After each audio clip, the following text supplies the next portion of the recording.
Sa video na ito ay kukumpara natin ang dalawang dual sport adventure bike motorcycle scooter na mangunguna ngayong taong 2024, ang Honda ADV at ang SYM Husky. Ipinakilala ng Honda Philippines ang ADV 160 sa lokal na merkado noong Oktubre 2022. Sa layunin nitong palakasin ang presensya nito sa segment ng scooter sa bansa at para na rin magkaroon ng isang maasang motorsiklong scooter na pwedeng magamit sa labas ng kalsada. Nilagyan ng Japanese brand ang bike na ito ng mga advanced na features para sa kaligtasan at seguridad na mayroong disenyong adventure ready, ngunit sa uli ay nakatuon para sa mga urban jungle. Habang ang SYM Husky 150 ay kalalabas lang din ngayong taon sa merkado ng Pilipinas na isa sa magiging malakas na katunggali nito. Kilala ang bagong modelo sa pagiging moderno nito sa maraming bagay na nakatuon para makasabay sa lumalagong teknolohiya sa bansa. Kaya ng pagkakaroon nito ng advanced safety features, isang meter panel gauge na naka-TFT at parang TV screen, at may kakayahang daanan ng anumang klase din ng kalsada kahit ito pa ay mababato. Kaya naman sa video na ito, kung sa palagay mong bibili ka na ng isang bagong motorsiklo ngayon, alin nga ba sa dalawang ito ang magugustuhan mo at babagay sa preference at papasa sa panlasa mo? Yan ang alamin natin kasama ng kabuuang presyo nito. Pero bago yun, syempre, kung bago ka pa lamang po dito sa akin channel, baka naman kaibigan po mag-click yung subscribe button pati ng notification bell para naman matito lagi sa mga video na gagawin ko pa. Alright, simulan na natin to!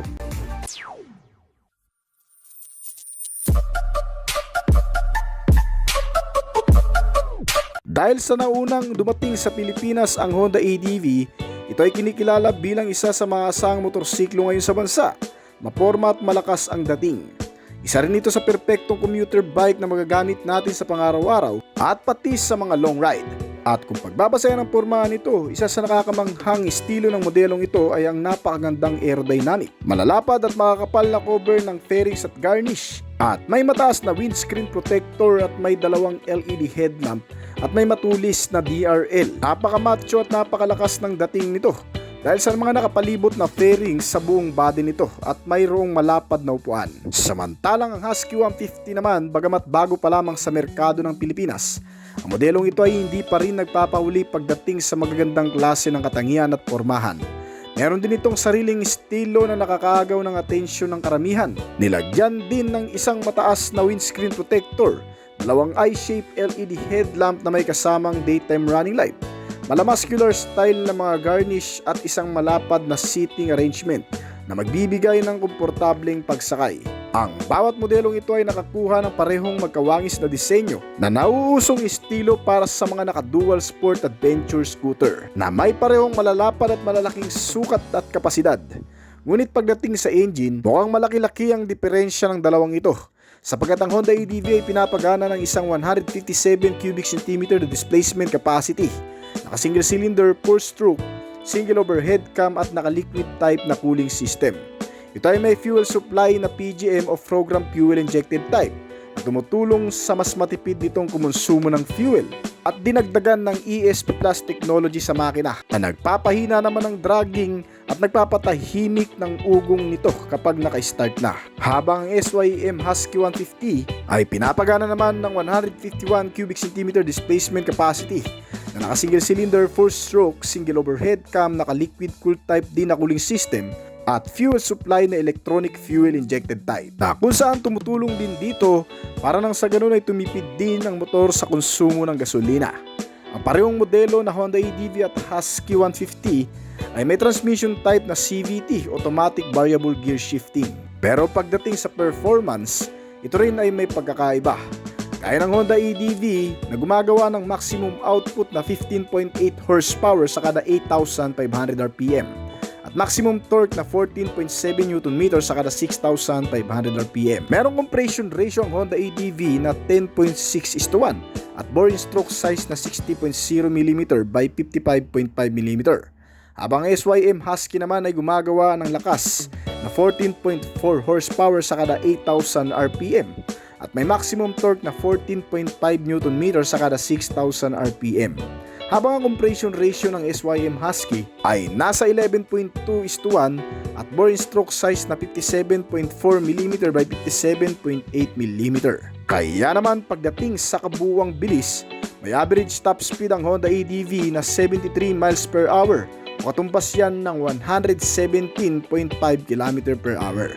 Habang ang SYM Husky naman ay umaabot sa kabuuang bilis na 110 to 115 km per hour. Pagdating sa bilis, lakas, performance, hatawan at kabuuang engine components, nakakalamang dito ang Honda ADV na may panalong specs pagdating sa makina. Mapunta naman tayo sa suspensions. Ang Honda ADV ay nilagyan ng telescopic fork suspension sa front at twin shock absorber naman sa rear suspensions nito, na may kasamang ng built-in sub-tank. Habang ang SYM Husky 150 ay meron din namang telescopic fork na front suspension. Ngunit ang rear suspension nito ay naka-unit swing arm with single-sided shock absorber. Ang pagiging komportable ay nakadepende sa bawat suspensions nito, kung sino nga ba sa dalawang ito ang mas komportableng sakyan. Well, kadalasan, base na rin sa sariling karanasan mga kaibigan, ang karamihan sa matatagtag at hindi komportableng mga motorsiklo ay yung may mga dalawang shock absorber sa likuran. Pero ganun pa man sa kaso ng Honda ADV, bagamat may dalawang shock absorber to sa likuran, ay napaka-komportable pa rin itong sakyan dahil sa makapal nitong upuan. Wala pa tayong karanasan sa SYM Husky, pero kung alam mo ang sagot dyan, baka pwede mong i-comment yan sa ibaba. At pagdating naman sa braking system, ang parehong mga motorsiklong ito ay nakakuha ng parehong naka-disc brake sa front and rear na braking system. Gaya ng Honda ADV na may hydraulic single piston caliper brake na may sukat na 240mm sa front, at sa rear brake ay may 131mm size na single disc brake at parehong mga naka-ventilated disc na klase. Habang SYM Husky naman ay may hydraulic single piston caliper brake din, may size na 260mm single disc type sa front, at sa rear naman ay may kabuang sukat na 223mm single disc type at parehong mga naka-ventilated disc na rin na klase. Pagdating naman sa wheel and tires, ang parehong mga motorsiklo ay nakakuha ng mga naka-tubeless tires na klase at magagandang klase rin ng alloy wheel mags. Kayo na lang siguro humusga o nasa inyo na lang paningin kung alin dito ang mas magandang disenyo. At para naman sa kabuang sukat ng mga gulong, ang Honda ADV sa harapang bahagi ng gulong nito ay may sukat na 110 by 80 R14. Habang ang rear tire size nito ay nasa 130 by 70 R13. Ang SYM Husky naman ay may kabuang sukat ng gulong sa front na 120 by 70 R13, habang ang rear tire size naman nito ay 130 by 70 R13. Pagdating sa mga gulong, mas malaki ng bahagya ang sa Honda ADV kumpara dito sa SYM Husky. Alin kaya sa mga ito ang mas maiging gamitin lalo na sa matutubig?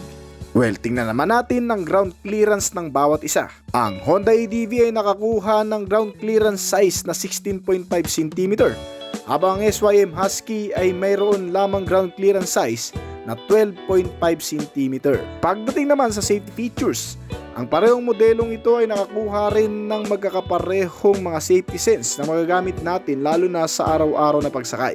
Gaya ng Honda ADV na mayroong anti-lock braking system sa front na siyang nag-a-unlock sa mahigpit na kapit ng brake kapag bigla mo itong naipreno sa hindi mga inaasahang pagkakataon. Dahil dito ay maiiwasan ang pagkadulas ng gulong o pagkasemplang na rin sa mga biglaang pagpipreno.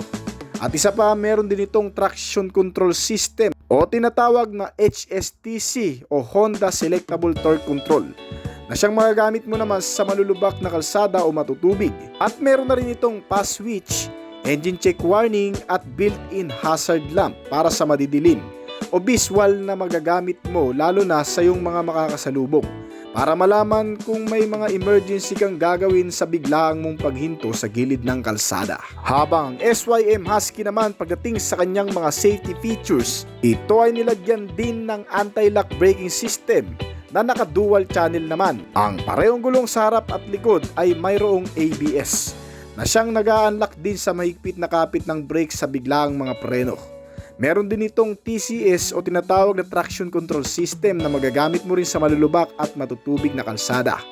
At sinamahan din ito ng hazard lamp system engine check warning at may blinker o passing light system na built-in na dito sa motorsiklo at pass switch na rin. At pagdating naman sa mga security features, ang dalawang modelong ito ay nakakuha rin ng mga advanced na teknolohiya para maprotektahan sa mga magtatangkang nakawin o galawin itong motor ng kahit na sino man. Ang Honda ADV ay nilagyan ng Smart Keyless Ignition System na hindi basta-bastang nabubuksan o napapagana ang makina kapag wala mismo ang key transmitter nito.